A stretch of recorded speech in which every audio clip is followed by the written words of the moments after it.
এবার বৈষম্য বিরোধী ছাত্র আন্দোলনের শহীদদের স্মরণে নাচ গানের আসর বসানো হয়েছে। চাঁপাইনবাবগঞ্জ জেলার ভোলাহাট থানার বরগাছি সরকারি উচ্চ বিদ্যালয়ে এটি আয়োজন করা হয়। এ আসরের উদ্যোক্তা ছিলেন এই প্রতিষ্ঠানের শিক্ষক নামের কিছু ভণ্ড এবং কুলাঙ্গার। বাপ দাদার বয়সী যে শিক্ষকদের কাছ থেকে শিক্ষার্থীরা শিষ্টাচার শিখবে, নৈতিকতা শেখার কথা, যারা জুলাই বিপ্লবের শহীদ হয়েছে তাদের নিয়ে বিভিন্ন কবিতা, গান, গল্প রচনা শিখবে এই শিক্ষকদের কাছে, সেই শিক্ষকরা তা না করে কোমলমতি শিক্ষার্থীদের নিয়ে নাচের আসর জমিয়েছেন। আবার নির্লজ্জের মতো সেই নাচের ভিডিও নিজের মোবাইলে ধারণ করছেন। একজন দাদার বয়সী, নানার বয়সী কিংবা বাবার বয়সী ব্যক্তি নিজে কি এভাবে তার মেয়েকে স্টেজে তুলে দিয়ে নৃত্য করাতে পারবেন? নিজের মেয়ের ভিডিও ধারণ করতে পারবেন মোবাইলে? নিশ্চয়ই তিনি পারবেন না। আসলে তারা শহীদের কোনো মানেই বোঝেন না। লজ্জার মাথা খেয়েছেন তারা, আর শহীদদের সাথে তারা চরম বেয়াদবি করেছেন। এই বয়সে এসে এই বেয়াদবির সীমা লঙ্ঘন করা কি উচিত হয়েছে?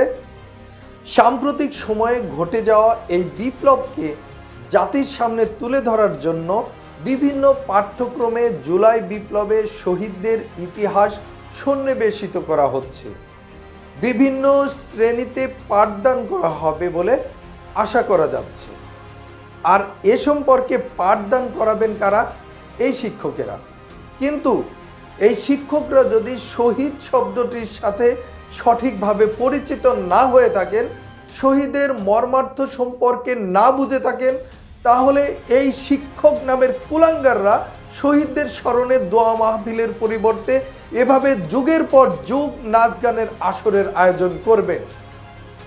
আর এই আসরের মাধ্যমে গত 16 বছর যেভাবে বিভিন্ন দিবস উপলক্ষে নাচ গানের আয়োজন করা হয়েছে, সেভাবে এই শহীদদের আত্মার মাগফিরাত না কামনা করে নাচ গানের আসরের আয়োজন করে একটা ভণ্ডামির পর্যায়ে নিয়ে যাওয়া হবে এই জুলাই বিপ্লবকে।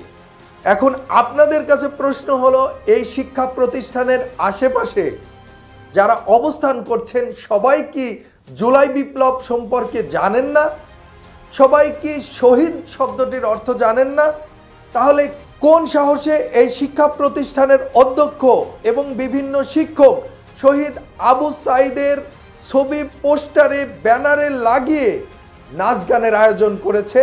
আপনাদেরকে সেই উত্তর নিতে হবে এই প্রতিষ্ঠানের অধ্যক্ষ এবং শিক্ষকদের কাছে। এটা আমার প্রশ্ন, এটা আমার দাবি।